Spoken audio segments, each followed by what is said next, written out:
कुरान का तारुफ़ ये हम पढ़ रहे थे। कुरान की हिफाजत का ज़िम्मा अल्लाह ताला ने लिया है। इन्ना नहनु नज़्ज़लना ज़िक्रा व इन्ना लहू लहाफ़िज़ून। ये कुरान, इस कुरान की हिफाजत कैसे हुई, ये कुरान हम तक कैसे पहुँचा, आज इस हवाले से जो है वो हम पढ़ेंगे।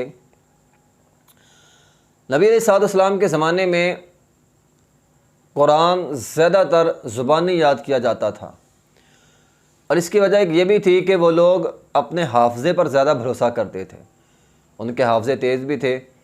आजकल हमारे यहाँ चूँकि हम अपने हाफ़ज़े का इतना इस्तेमाल नहीं करते, आज से चंद साल पहले लोग फिर भी कुछ ना कुछ अपने हाफ़ज़े पर ज़ोर देते थे।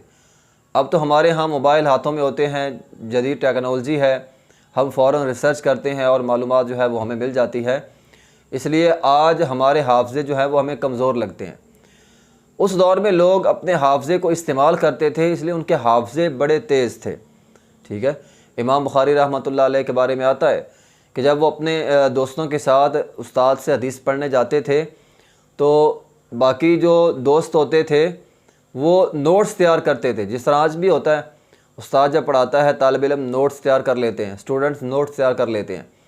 तो इमाम बुखारी रहमतुल्लाह अलैह ने कभी कोई नोट्स तैयार नहीं किया, तो जो साथी दोस्त होते थे वो बाज़ औक़ात तनज़ करते थे कि आप जो है वो वक़्त ज़ाया करते हैं, नोट्स तैयार नहीं करते। तो इमाम बुखारी रहमतुल्लाह अलैह फरमाया करते थे कि जो उस्ताद ने पढ़ाया मुझसे सारा सुन लो। फिर उन्होंने सुना, और इमाम बुखारी रहमतुल्लाह अलैह ने जिस अंदाज़ में सुनाया, उन्होंने अपने नोट्स की तसहीह कर ली कि जो गलती उनके नोट्स में थी उन्होंने इमाम बुखारी रहमतुल्लाह अलैह के हाफ़ज़े से सही कर ली।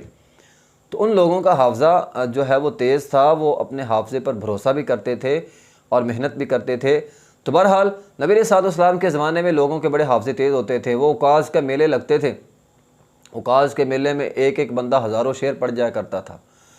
तो बहरहाल इसी मुनासिबत से सहाबा इकराम की अक्सरियत तादाद ने कुरान मजीद को जो है वो हिफ़्ज़ किया है।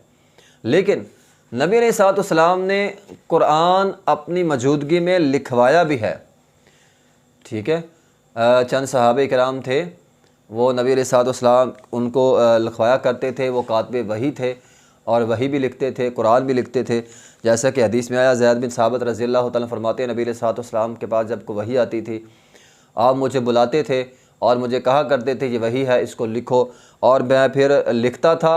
और लिखने के बाद नबी पाक अलैहिस्सलाम को मैं चेक भी करवाता था, और अगर इंसानी नाते से लिखने में कोई कमी कोताही हो जाती थी तो नबी अलैहिस्सलाम उसकी इस्लाह फरमा देते थे और मैं उसको ठीक कर लेता था।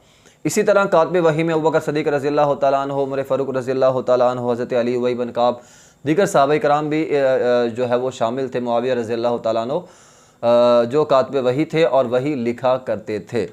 ठीक है, इसी तरह उस्मान गनी रज़ियल्लाहु तआला अन्हु फरमाते हैं कि आप अलैहिस्सलाम का यह मामूल होता था कि जब कुरान का कोई हिस्सा नाज़िल होता था तो नबी अलैहिस्सलाम सहाबा को बुला कर लिखवाते भी थे, और ये भी कहा करते थे ये हिस्सा फ़लाँ हिस्से के बाद लिखो, यानी ये आयत करीमा उस आयत के बाद, फ़लाँ आयत के बाद लिखनी है। तो कुरान की ये जो तरतीब है ना, तरतीब, ये भी नबी अलैहिस्सलाम ने ख़ुद बतलाई है, ख़ुद समझाई है। ठीक है, तो तरतीब भी नबी अलैहिस्सलाम ने हमें जो है वो दी है। बहरहाल नबी अलैहिस्सलाम के ज़माने में कुरान जो है किसी सहाबी अपने तौर पर लिखते थे, किसी ने लकड़ी पर लिख लिया, किसी ने किसी चीज़ पर, किसी ने हड्डी पर, किसी ने किसी चीज़ पर, इस तरह सहाबा ने कुरान लिखा हुआ था। नबी अलैहिस्सलाम की विसाल के बाद, आपकी वफ़ात के बाद खलीफा बने हज़रत अबू बकर सिद्दीक़ रज़ियल्लाहु तआला अन्हु। जंग यमामा हुई, यमामा की जंग में बहुत सारे सहाबा कराम जो है वो शहीद हो गए। उमर बिन ख़त्ताब रज़ियल्लाहु तआला अन्हु ने सिद्दीक़ अकबर रज़ियल्लाहु तआला अन्हु से ये बात कही कि आप जो है वो ये करें कि बहुत सारे हुफ़ाज़ शहीद हो रहे हैं, जंगों में हैं, बाज़ लोग सहाबा कराम फ़ौत भी हो रहे हैं, तो कहीं ख़दशा है कि कुरान ख़त्म ना हो जाए। एक ख़दशा ज़ाहिर किया, तो उन्होंने मशवरा ये दिया कि आप कुरान लिखवा लें, एक जिल्द के अंदर, मुसहफ़ के अंदर बंद कर लें इसको, ताकि ये महफूज हो जाए। अबू बकर सिद्दीक़ रज़ियल्लाहु तआला फरमाया कि जो काम नबी पाक अलैहिस्सलाम ने नहीं किया वो मैं कैसे करूँ। उमर बिन ख़त्ताब रज़ियल्लाहु तआला बार बार ये बात कहते रहे, हत्ता कि अबू बकर सिद्दीक़ रज़ियल्लाहु तआला फरमाते अल्लाह ने मेरा सीना खोल दिया और मैं इस बात पे आमादा हो गया कि कुरान जो है वो एक जिल्द में होना चाहिए। फिर कहते हैं मैंने इस काम के लिए इंतखाब किया ज़ैद बिन साबित रज़ियल्लाहु तआला अन्हु, जो कातिब वही थे, उनका। ज़ैद बिन साबित रज़ियल्लाहु ताला को ये बात कहेगी, उन्होंने भी आगे से यही जवाब दिया कि जो काम नबी अलैहिस्सलाम ने नहीं किया मैं वो काम कैसे करूं। तो बहरहाल बार बार उनको कहते रहे, फिर वो आमादा हो गए। और जब आमादा हुए तो बकर सिद्दीक़ रज़ियल्लाहु अन्हु फरमाया, ये ज़िम्मेदारी तुम्हारी है। ज़ैद बिन साबित रज़ियल्लाहु ताला फरमाते हैं, अगर मुझे ये कह दिया जाता ना ये पहाड़ इधर से उठा के उधर रख दो, तो ये ज़िम्मेदारी उस ज़िम्मेदारी से मुझे आसान मालूम होती है जो ज़िम्मेदारी बकर सिद्दीक़ रज़ियल्लाहु ताला मुझे दी कि कुरान सारा जमा करो। बहरहाल ज़ैद बिन साबित रज़ियल्लाहु ताला अन्हु ने कुरान मजीद को जमा करना शुरू कर दिया। जिस सहाबी ने जिस चीज़ पर लिखा हुआ था वो सारा ले आए, तो उसको फिर तहरीर किया गया और एक मुसहफ़ के अंदर, एक जिल्द के अंदर इस कुरान को बंद कर दिया गया। वो जिल्द सदीक़ अकबर रज़ियल्लाहु ताला अन्हु चूँकि खलीफा थे उनके पास रही, और उनके बाद खलीफा बने उमर बिन ख़त्ताब रज़ियल्लाहु ताला अन्हु। वो जिल्द उमर बिन ख़त्ताब रज़ियल्लाहु ताला के पास चले गई, और उसके बाद वो नुस्ख़ा जो है हज़रत उमर बिन ख़त्ताब रज़ियल्लाहु ताला की बेटी हज़रत हफ्सा, हमारी माँ उम्मुल मोमिनीन हज़रत हफ्सा रज़ियल्लाहु ताला अन्हा, उनके पास चले गई। फिर उसके बाद जब उस्मान गनी रज़ियल्लाहु ताला अन्हु का दौर आया तो फतूहात बहुत सारी हो चुकी थी, बहुत सारे लोग मुसलमान हो चुके थे। तो हज़रत हुज़ैफ़ा रज़ियल्लाहु ताला अन्हु जब वो अज़रबैजान की जंगों के अंदर शामिल हुए, वहाँ पे उन्होंने देखा ये मंज़र कि लोग कुरान के मामले में आपस में झगड़ रहे हैं।